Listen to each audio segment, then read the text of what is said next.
Patología respiratoria en el embarazo. Es importante considerar que la gestación va a producir una serie de modificaciones en ámbito fisiológico del aparato respiratorio. Todo lo que es cambio respiratorio en el embarazo, según la ginecología 1, es importante conocer estos cambios para identificar como evento patológico o como un evento que no sea patológico, sino parte de la fisiología del embarazo, y obviamente tomando en cuenta los síntomas que ocasionan estos cambios en la gestación. Se pueden resumir estos síntomas en congestión nasofaringia, porque incrementa el flujo sanguíneo, a veces con epistaxis, elevación del diafragma, incremento del diámetro torácico, eleva como unos 4 centímetros el diafragma hacia el tórax, y por compensación va a haber incremento del diámetro torácico con ventilación relativa, término central, que está dada por la hormona progesterona. Elevación de la presión de oxígeno, 106 a 108 mililitros de mercurio, descenso de la presión de CO2, 27 a 34 mililitros de mercurio. Discreta relativa alcalosis respiratoria, potencial de hidrógeno de 7.47, bicarbonato sérico de 18 a 21 miliequivalentes por litro.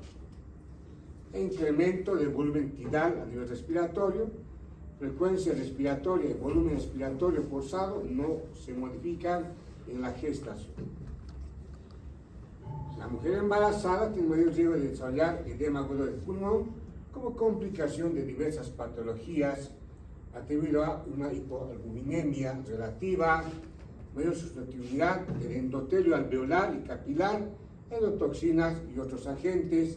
Además, procesos respiratorios incrementan riesgo de parto pretérmino. Por tanto, el feto tolera mal la situación de hipoxia y acidosis en la paciente gestante, y por lo que debemos evitar que la paciente evite estos estados de hipoxia y acidosis, o tratar de forma contundente en la paciente embarazada. Hablemos de disnea. La evaluación de la disnea en la mujer embarazada presenta dificultad de saber diferenciar hiperventilación fisiológica inducida por la progesterona de disnea como síntoma de patología subyacente. Siendo las más frecuentes de origen respiratorio, tenemos ahí el asma, tromboembolismo pulmonar, además cardiopatía y anemia severa. Para diagnosticar de forma diferencial la disnea, pueden considerar los siguientes parámetros: antecedentes médico-personales, antecedentes de eventos anteriores antes del embarazo, inicio súbito que orientará al diagnóstico de embolismo pulmonar, y asociada también a otros síntomas como tos, dolor torácico, hemoptisis, limitación considerable de la actividad física, ortopnea progresiva, taquipnea, que nunca son eventos fisiológicos, todo esto en el embarazo. Habiendo descartado que se trata de un cambio fisiológico en la gestación, o si existen dudas, es importante realizar exámenes complementarios, gasometría arterial, espirometría, una placa de tórax, la placa simple de tórax, si es necesario, tomografía torácica. Ya ingresando al tema de infecciones de vías altas en la gestación, es importante considerar que las infecciones de vías altas constituyen procesos autolimitados. Por tanto, el tratamiento disponible es de escasa eficacia demostrada en el embarazo. Si tú las convences, Artur. Eso, Artur. Pues Artur, contanos un chiste. No bailen. ¿Son mis compañeros o no? No, adelante. Te dije Artur. Bótelo. A ver, Igualdad para todos. ¿qué quiere? Todos somos. A ver, baila. Ya, pongo ¿Qué una ofreces? música. Pon música. ¿Dónde está el DJ? ¿A qué? No veo. No veo desde acá.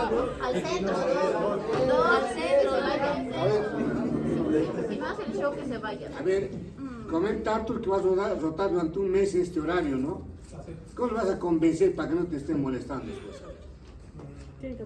Yo venía en taxi, ¿no? Arthur, ¿qué vas a hacer? Entonces también vas a estar llegando a este horario. Qué raro. Tienes que convencerles para que no te hagan bailar. ¿Pero qué? ¿Pero los de ayer? ¿Ha bailado o no ha bailado? No, ayer no, en la clase normal de inspector. Oye, Los demás han puesto al medio para cantar. Claro. La luz igual cantó. Sí, eso. No hay igualdad aquí. qué mañosos, ¿no? Totalmente negocio. Yo veo que se esté parando. Sí. Ya, a ver, Arthur, resuelve de una vez. No va a poder continuar. Tiempo.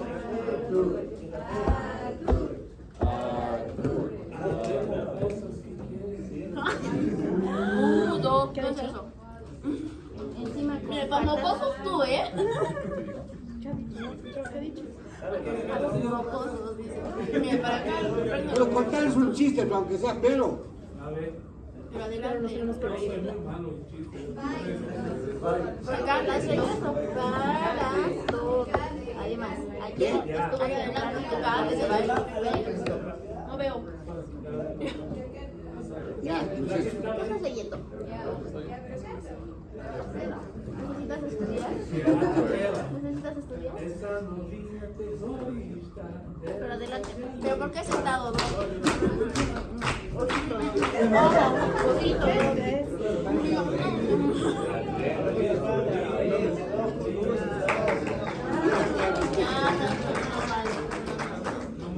Muy bien. Continuamos. Decíamos que la infección de vías altas constituye un fenómeno autolimitado, por tanto, el tratamiento disponible es de escasa eficacia demostrada en el embarazo.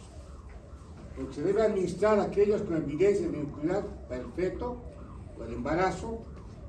Para aliviar los síntomas se recomienda inhalación de aire caliente humidificado para la congestión, la gente embarazada, paracetamol para odinofagia, cefalea y fiebre. En la mayoría de los casos, antibióticos no están indicados porque en definitiva inicialmente es un cuadro viral, es un fenómeno similar que ocurre en paciente no gestante, no grávida. Antitusígenos, descongestionantes nasales, no demostraron mayor beneficio significativo, por lo que tampoco se recomienda en el embarazo. Los antiinflamatorios no esteroideos, los AINES, pertenecen a categoría B, primer trimestre de la gestación, categoría D, segundo, tercer trimestre de la gestación. Entonces, ten mucho cuidado con lo que significan los AINES. Pueden utilizar, ¿qué AINES que más utilizamos en el embarazo? La indometacina, ¿en qué circunstancias? ¿Cuándo utilizamos indometacina? Por su efecto antiprostaglandínico, ¿en qué tipo de pacientes? En amenaza de parto pretérmino, ¿sí? ¿Y hasta qué semanas puede utilizar indometacina? 32.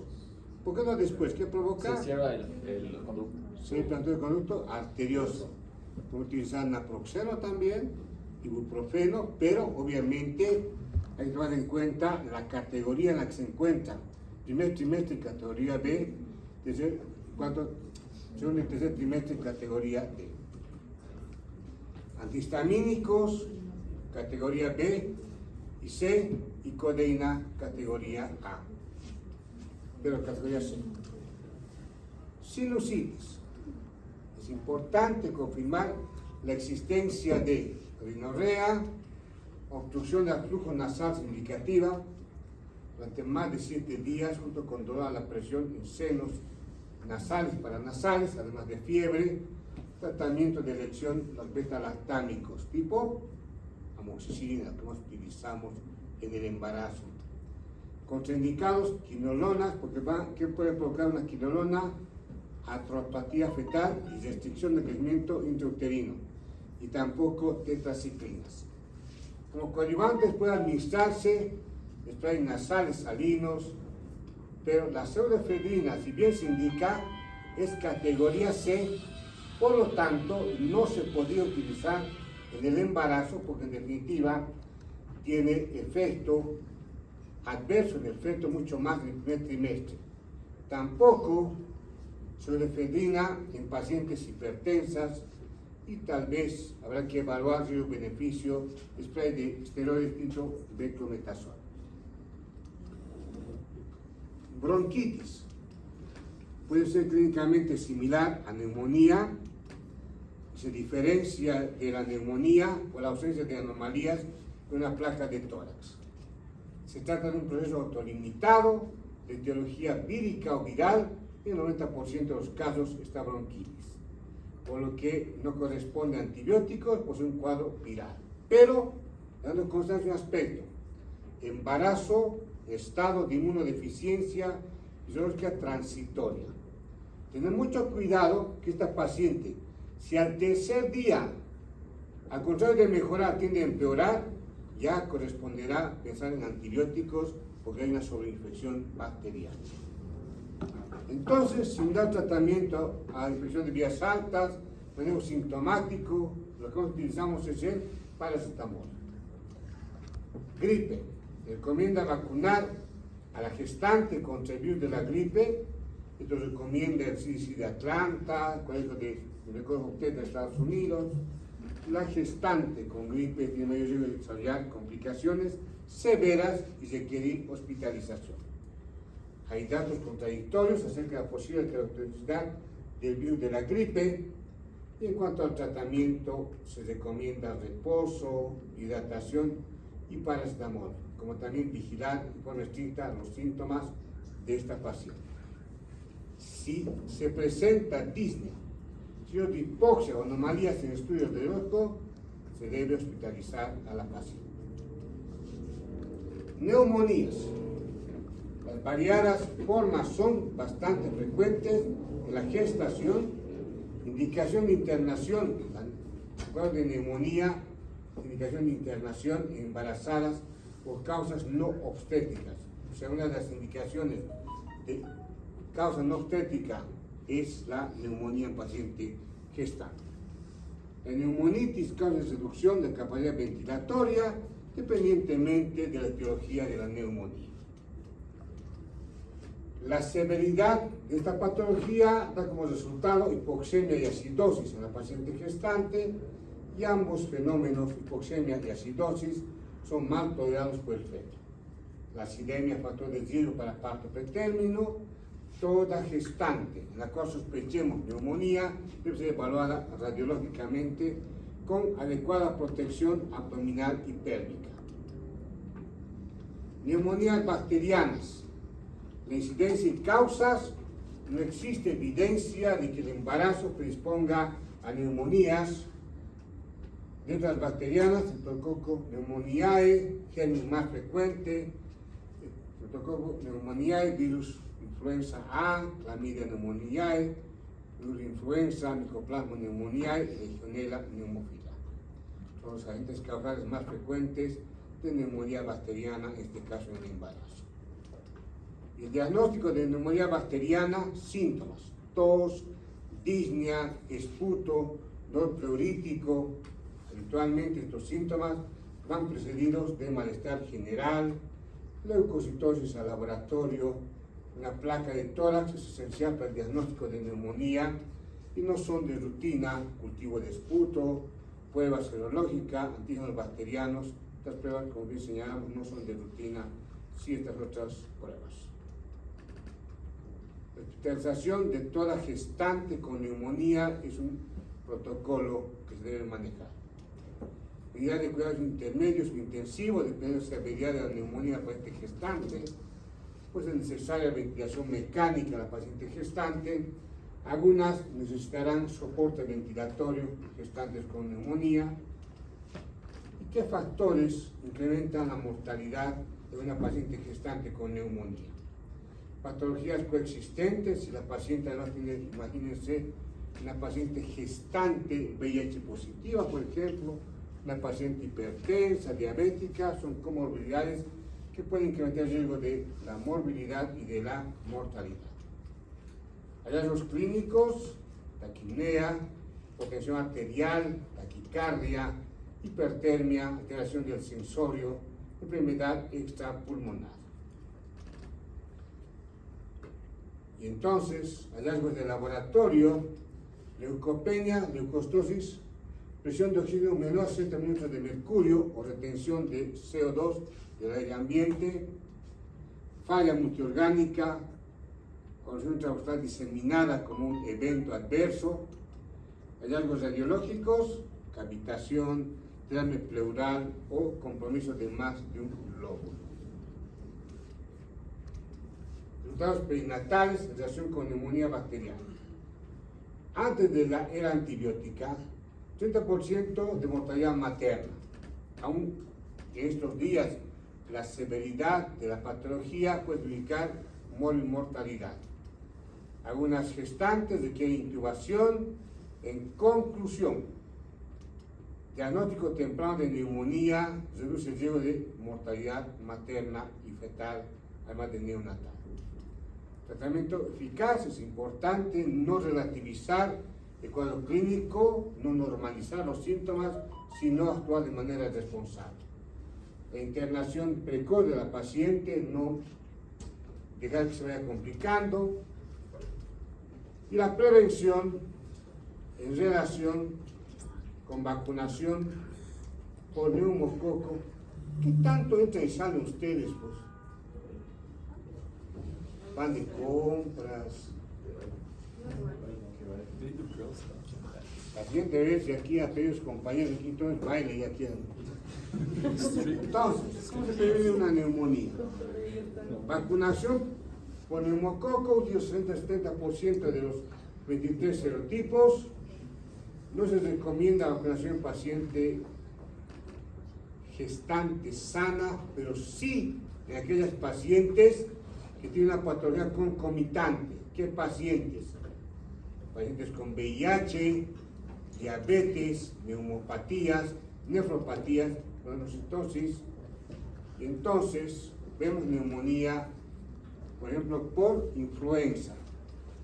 Influenza A puede ser grave, tiene su pico en los meses de invierno, el virus se esparce por las gotas de saliva y rápidamente infecta el epitelio columnar ciliado, células alveolares, células productoras de moco y macrófagos. La neumonía es la principal complicación de todo este evento respiratorio. 10% aproximadamente de las embarazadas desarrollan neumonía. La neumonitis es la forma más severa, se caracteriza por esputo blanquecino e infiltrado intersticial en placa de tórax. Es frecuente aparición de neumonías secundarias por superinfección bacteriana y el tratamiento de soporte para neumonía por influenza, amantadina, ribantadina. La exposición fetal a este virus, en el tercer trimestre de la gestación, el riesgo de esquizofrenia en este nuevo ser. El CDC de Atlanta, el Colegio de Obstetras de Estados Unidos, recomiendan vacunación en las personas, ustedes saben, antes de la estación de invierno. Hablemos de asma. El CDC de Atlanta, incidencia en la población general, en este dato, 7%, prevalencia en embarazadas 5,9%, estatus asmáticos, la forma más severa de esta patología, complica el 2% de las gestantes. Fisiopatología, enfermedad inflamatoria crónica de vías respiratorias con alto componente hereditario, estimulante alérgico ambiental habitualmente, hallazgos, obstrucción reversible de la vía aérea debido a contracción de musculatura lisa bronquial o hipersecreción de moco y edema de las mucosas. Prostaglandinas de la serie F de gonobina están contraindicadas en estas pacientes.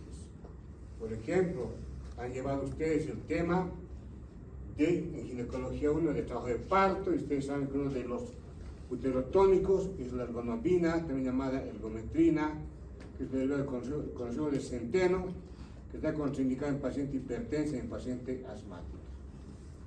Y también las prostaglandinas de serie F. Posición clínica del asma. Amplio espectro de presentaciones clínicas, desde sibilancias leves a broncoconstricción severa, broncoespasmo agudo, caracterizado por obstrucción de la vía aérea y reducción del flujo aéreo. La respiración se torna más dificultosa, la paciente se presenta como presión torácica, sibilancias, además de disnea. Veamos estados clínicos. Alcalosis respiratoria leve, alcalosis, zona de alarma, dosis respiratoria. Presión de oxígeno, presión de CO2, el pH y la fuerza respiratoria ventilatoria. Entonces, como ven ustedes acá, en alcalosis respiratoria, el cuadro clínico más leve, dicho otro modo, menos severo, aparentemente todo va bien, con presión de oxígeno, el CO2 está disminuido, pH incrementado, su fuerza respiratoria de ventilación, 80%. En alcalosis, ya son hasta 64%, son de alarma, 59%, son respiratorias menos del 75%. Y este cuadro, tomen en cuenta, pues es parte del examen.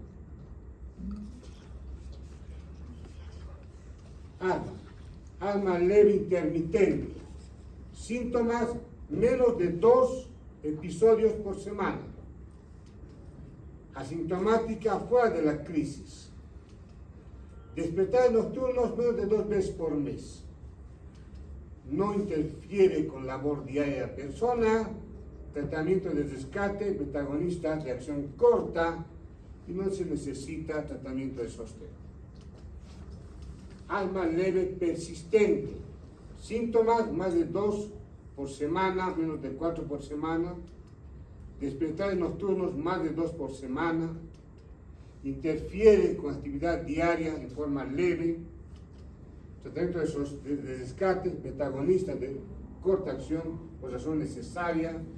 Tratamiento de sostén, esteroides inhalados en baja dosis. Asma moderado persistente. Síntomas diarios. Exacerbación más de 2 veces por semana. Despertares nocturnos más de 1 vez por semana. Interfiere con actividad diaria, pero no de forma severa. Tratamiento de rescate, protagonista de acción corta. Tratamiento de sostén, corticosteroides inhalados a baja dosis, protagonistas de larga acción. Tratamiento alternativo, teofilina, modificador de los leucotrienos.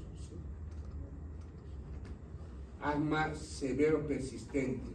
Síntomas continuos, exacerbaciones frecuentes despertares nocturnos, limitación de la actividad diaria, tratamiento de rescate, corticosteroides inhalados, tratamiento de sostén, corticosteroides inhalados a altas dosis, protagonistas de acción prolongada, esteroides orales. Y lo alternativo, corticosteroides inhalados a altas dosis, teofilina. Y entonces, veamos efecto del embarazo sobre el asma. Tercios iguales. De cada 9 pacientes, pongamos este ejemplo, 3 empeoran, 3 mejoran y 3 permanecen sin cambios. La severidad de la patología basal tiene relación con la morbilidad durante el embarazo.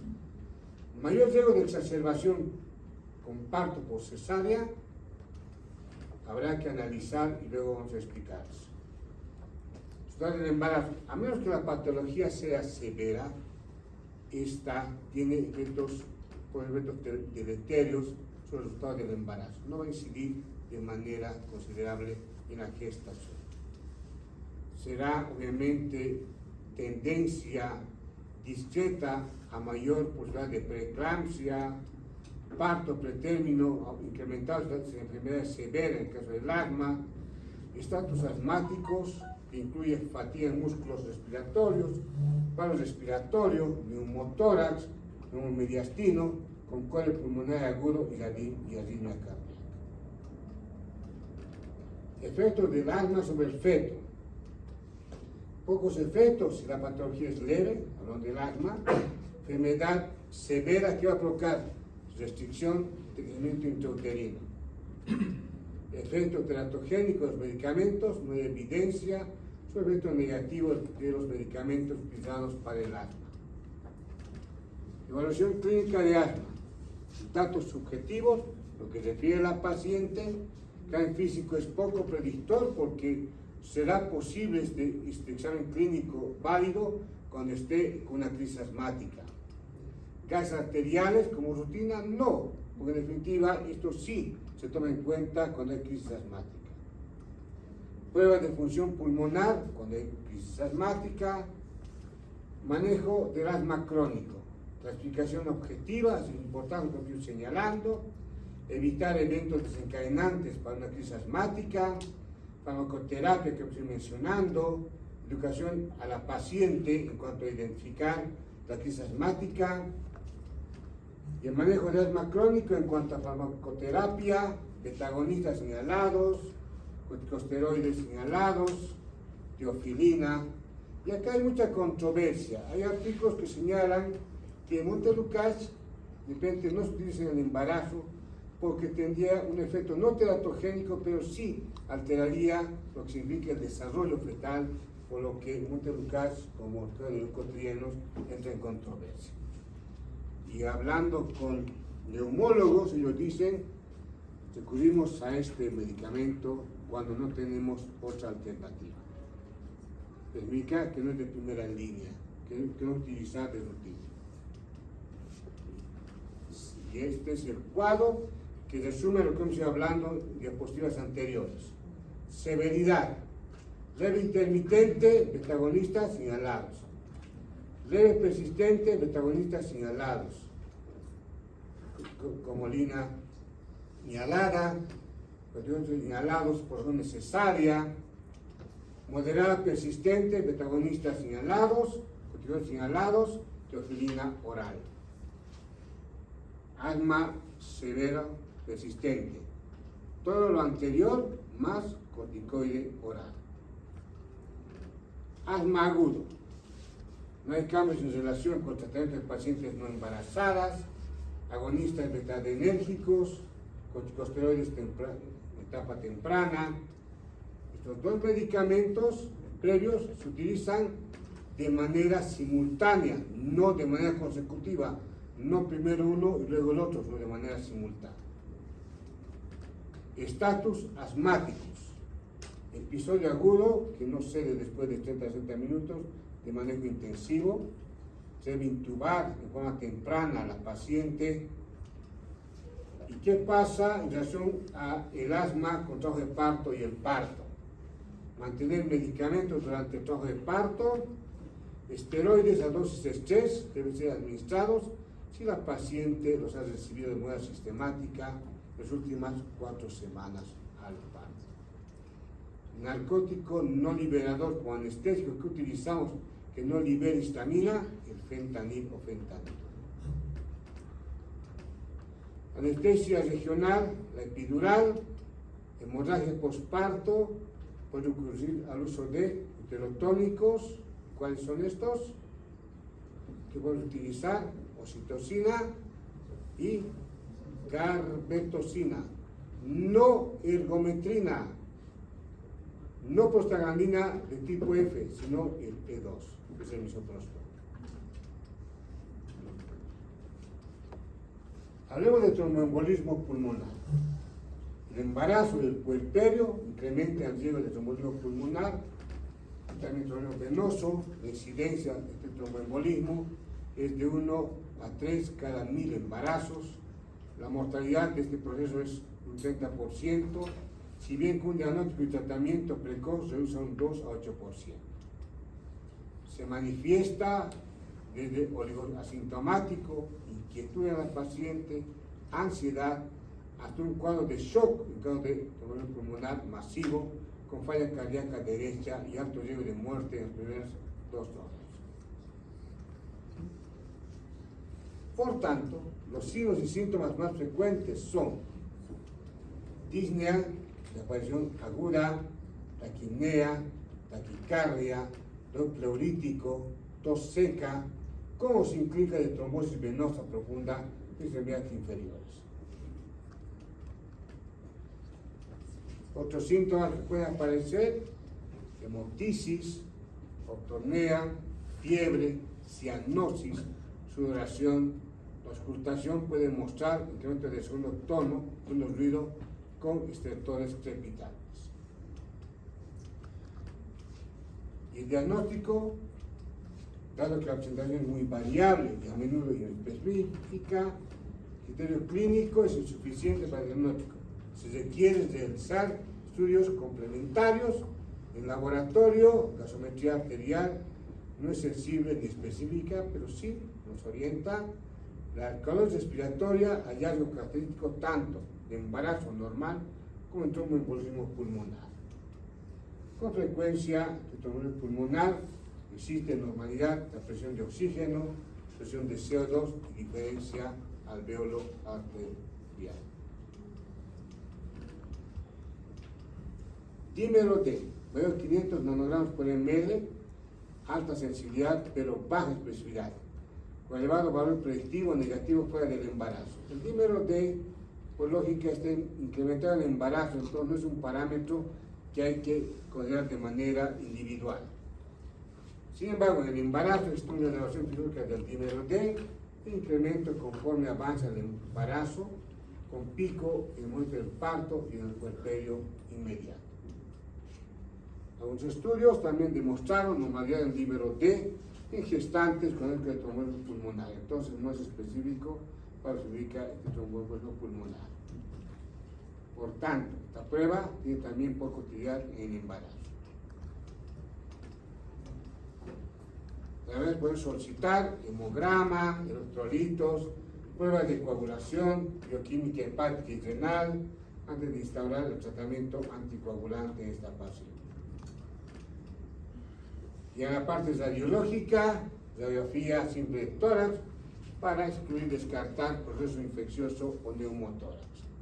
La ecografía Doppler de extremidades inferiores, el tratamiento de la trombosis venosa profunda pulmonar no masivo es similar. El estudio radiológico inicial con ecografía Doppler de extremidades inferiores, la mayoría de los autores recomiendan realizar siempre, además de Doppler, sea positivo o negativo, estudio de perfusión pulmonar, que si es normal descarta perfusión pulmonar. Si está alterado, una gammagrafía de ventilación perfusión. Otros consideran como test diagnóstico de elección en embarazo la angiotomografía. Y el tratamiento se inicia ante sospecha clínica y mantener, si el estudio informa de alta o media probabilidad de tromboembolismo pulmonar, o bien iniciar después de este diagnóstico radiológico. Cuando el informe indica una baja probabilidad y Doppler de extremidades es positivo, se debe realizar el tratamiento sin demora. Si el informe es de baja probabilidad pulmonar y Doppler es negativo, pero la sospecha clínica es alta, dar el tratamiento, repetir Doppler y gammagrafía en una semana, pero ya está con tratamiento. Si la probabilidad clínica es alta, con gammagrafía de baja probabilidad o de calidad insuficiente para el CAR y el Doppler negativo, considerar realizar angiografía pulmonar, presión magnética, o si la paciente se halla en el puerperio, tomografía helicoidal, una prueba de elección del paciente no gestante, tomografía helicoidal. Muy bien, hablamos de tuberculosis, patología frecuente en Latinoamérica, que se presenta en forma, obviamente, muy importante, problemas de salud a nivel mundial, aunque mucho más en países en vías de desarrollo, producida por una bacteria de la familia Mycobacteriaceae, de la cual la que más frecuentemente afecta a humanos es la Mycobacteria tuberculosis. Bacilo aeróbico resistente. La patología es conocida por la gran mascaradora, ya que sus síntomas son imprecisos, se confunden con otras patologías alrededor del mundo. La tuberculosis mata a más mujeres cada año que otra patología infecciosa. Afecta durante la edad reproductiva, porque el embarazo es el momento ideal para diagnosticar tuberculosis en esta paciente. Se demostró que el embarazo y el posparto no afecta la progresión de la patología ni la respuesta al tratamiento. Sin embargo, en consideraciones especiales, pacientes con riesgo de desarrollar patología activa, personas con VIH o personas inmunodeprimidas. El diagnóstico se hace mediante PPD o prueba de interferón gamma in vitro, que tiene un alto costo, pero sí es accesible. Pero un resultado positivo de estas pruebas debe valorarse junto con clínica y radiografía de tórax. ¿Cuáles son los 3 criterios para diagnosticar tuberculosis? 2 mayor a 2 semanas. Criterio clínico, sintomático respiratorio. ¿Otro criterio? ¿Cuál? Ya, también clínicos eso. ¿Qué más? Es un criterio clínico. La tos, la sudoración, sintomático respiratorio. ¿Qué otro criterio hay? Criterio radiológico, ¿no? Una placa de tórax que te muestre. Criterio laboratorial, radioscopía de esputo, son los 3 criterios: radiológico, clínico y laboratorial. Entonces, una paciente que tiene síntomas que al sospechar tuberculosis con riesgo elevado de reactivación debe recibir tratamiento. Tuberculosis activa, al igual que la tuberculosis inactiva, la gestación no afecta la progresión y la respuesta al tratamiento en la enfermedad activa. La manifestación clínica son las mismas que en paciente no gestante. Sin embargo, el diagnóstico clínico es más insidioso, ya que los síntomas como cansancio y debilidad pueden confundirse con síntomas propios del embarazo. La cuantificación de la pérdida de peso se hace difícil durante el embarazo. El diagnóstico definitivo por cultivo, ya sea de esputo, líquido pleural, jugos gástricos o sangre. Generalmente, un 80% de los pacientes con enfermedad pulmonar activa presenta esputo positivo. Posteriormente, se recomienda realizar pruebas de sensibilidad antibiótica para detectar casos de resistencia al tratamiento convencional. El tratamiento debe ser iniciado una vez confirmado el diagnóstico. Medicamentos de primera línea son los mismos que en pacientes no gestantes. Ya obviamente la estreptomicina quedó de lado, no estamos manejando ya, obviamente mucho menos en pacientes gestantes, por ser oto y nefrotóxica, mucho más perfecto. En caso de resistencia al tratamiento, hay poca información disponible. Son medicamentos de segunda línea y su seguridad en el embarazo. Por eso es importante que la paciente debe ser evaluada antes de quedar embarazada cuando haya abandonado un tratamiento para tuberculosis antes de reactivación durante la gestación. En pacientes VIH positivas, iniciar primero el tratamiento antirretroviral, luego agregar el tratamiento antituberculoso. Se debe tomar en cuenta que estas pacientes tienen un riesgo constante de agravar su patología por la inmunosupresión que presenta principalmente primeros 2 meses de tratamiento. De igual forma, en la tuberculosis inactiva, realizar pruebas de función hepática cada mes por hepatotoxicidad de los medicamentos. Tuberculosis congénita y neonatal. La tuberculosis congénita es rara porque el tratamiento utilizado en la paciente gestante realmente es efectivo. Sin embargo, en caso de que diagnostique patología en forma tardía, tuberculosis en forma tardía en la paciente gestante, o aquellas pacientes que presenten tuberculosis miliar, genital o endometrial, o en caso de coexistencia con VIH, el riesgo de transmisión vertical incrementa. Obviamente, es importante este dato para el neonato. Se ha visto que los neonatos nacidos de madres con diagnóstico de tuberculosis activa, realizando durante el primer trimestre de la gestación, tienen mayor riesgo de presentar la patología la primera semana de vida. A diferencia de aquellos hijos que de madres diagnosticadas en el último trimestre o en el posparto inmediato. Bacilo infecta al feto por vía hematógena a través de la placenta y la vena umbilical. También en caso de tuberculosis endometrial, el bacilo atraviesa las membranas corioamnióticas, hasta que se disemina el líquido amniótico, el cual constantemente es deglutido por el feto. En caso de tuberculosis genital, donde el feto es infectado, al pasar por el canal del parto se expone a las secreciones maternas contaminadas. Sin embargo, la forma más común de contagio de los nacidos está por vía aérea, a través de secreciones contaminadas de la madre o de otros miembros de la familia, pues es activa hacia el neonato. Los aspectos más importantes en cuanto a prevención como detección de tuberculosis neonatal incluirán historia clínica materna, sospecha clínica por parte del médico tratante, ambos con un papel fundamental en la orientación del diagnóstico neonatal temprano. La tuberculosis activa durante el embarazo no se ha asociado con una formación congénita, pero sí con riesgo incrementado de parto pretérmino, restricción del crecimiento intrauterino, mortalidad perinatal. Los síntomas tempranos de la enfermedad en neonato son inespecíficos. Por tanto, en los casos de tuberculosis neonatal tiene relación con bajo peso al nacer, puntuaciones bajas de hambre al nacer y a los 5 minutos, dificultad respiratoria, fiebre, esplenomegalia, dificultad para alimentarse y lesiones cutáneas, además de linfadenopatías, entre otros síntomas. 50% de los neonatos con tuberculosis mueren e inclusive muchos de los casos se notifica de forma post-mortem. El diagnóstico es necesario demostrar a la micobacteria, el examen más sencillo y barato, indicación del bacilo aspirado gástrico, por tinción de Nielsen y cultivo.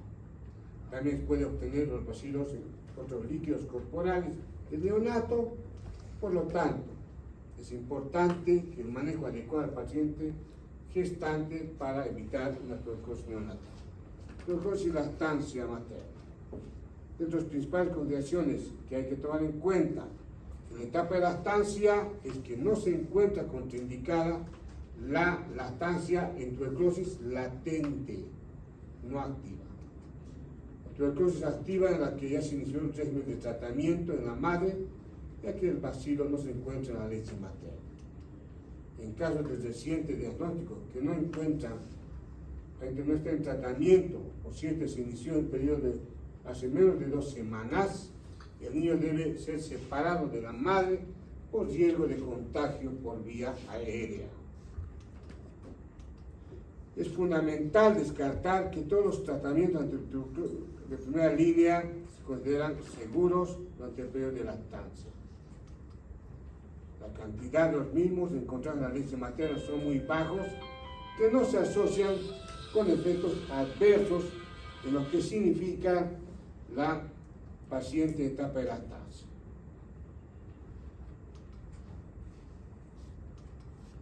Muy bien. Despierto.